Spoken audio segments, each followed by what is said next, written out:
রাজ্যে উচ্চশিক্ষার মানকে কেবল জাতীয় স্তরেই নয় আন্তর্জাতিক পর্যায় পর্যন্ত পৌঁছে দেওয়ার লক্ষ্য নিয়ে বিশেষ পদক্ষেপ গ্রহণ করল উচ্চশিক্ষা দপ্তর। এই লক্ষ্যে হাতে নেওয়া হয়েছে উচ্চশিক্ষার সংলাপ শীর্ষক একটি বিশেষ পরিকল্পনা। বৃহস্পতিবার এমবিবি বিশ্ববিদ্যালয়ের সভাগৃহে আয়োজিত এক পর্যালোচনা বৈঠকে সভাপতিত্ব করে এই কথা জানান উচ্চশিক্ষামন্ত্রী কিশোর বর্মন। 2047 সালের মধ্যে রাজ্যে উচ্চশিক্ষার হার 100% নিয়ে যাওয়ার দীর্ঘমেয়াদী লক্ষ্যের কথা জানান তিনি।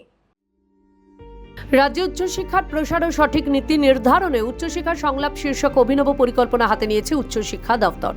এই পরিকল্পনারই অংশ হিসেবে বুধবার ছাত্র প্রতিনিধিদের সঙ্গে এবং বৃহস্পতিবার এমবিবি বিশ্ববিদ্যালয়ের সভাগৃহে শিক্ষাবিদ ও আধিকারিকদের নিয়ে গুরুত্বপূর্ণ পর্যালোচনা বৈঠক অনুষ্ঠিত হয়।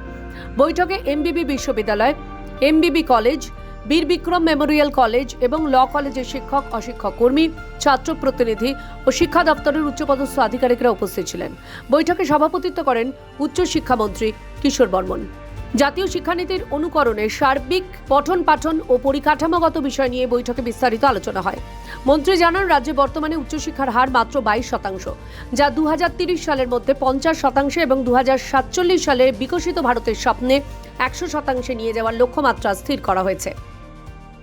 মেডিকেল ইউনিভার্সিটি আমার উচ্চশিক্ষার অন্তর্গত আসে না, আমার ডিপার্টমেন্টের মধ্যে আসে না, সেটা মেডিকেল ডিপার্টমেন্টের মধ্যে আসে। সেটা সম্পর্কে মাননীয় মুখ্যমন্ত্রী বলতে পারবেন।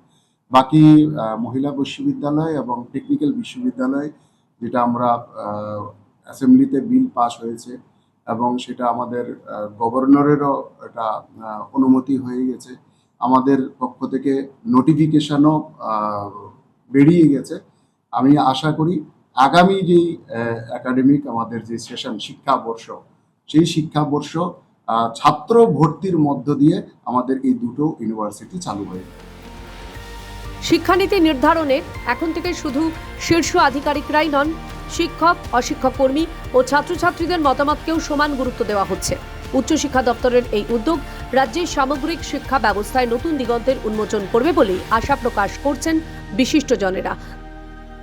ত্রিপুরা থেকে দেবাশিস বোসের রিপোর্ট, সিএন ত্রিপুরা।